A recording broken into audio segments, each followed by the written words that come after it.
täna me asustame üheaastaseid lõhesid siia Pärnu jõkke. Kokku mitu päeva teeme seda tööd, sest meil on kokku nii palju.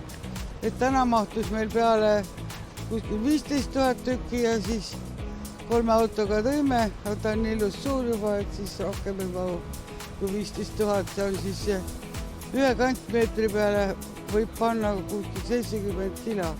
4 päeva teeme seda tööd, aga siis vanemad, juba suuremad lõhed me oleme juba ära asustanud eelmisel nädalal.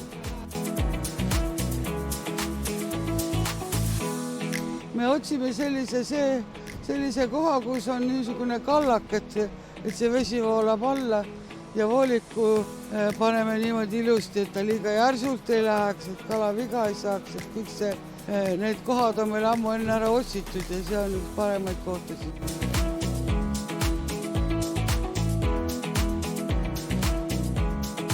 Jaa, seda nüüd teadlased ikka uurivad ja seiravad ja eriti head tulemused on vimma ja siis selle jõesilmuga. Aga siis meie lõhega ei saa nüüd täpselt öelda, kui palju ja kuidas nagu keerulisem, et ta on ju meres mitu aastat, enne kui ta uuesti jõkke tuleb, et ta on nüüd see väikene, kui ta läheb see aasta merre või järgmine, et siin nad nüüd praegu on siin sellised kalad peal, kes osa jäävad jõkke.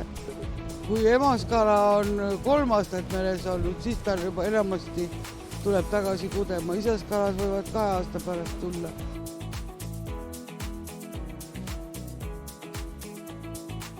Meil on siin olnud ka, kui me marja niiska oleme võetud, et mingisugune 20 kilone niisugune isane tuleb siis tagasi. Aga muidugi ta tuleb juba kohe ise ka, nii et oleme ju aastaid seda tööd teinud, aga nüüd tänu sellele, et pais on maha võetud, ta saab siis siit vabalt edasi poemõttele minna.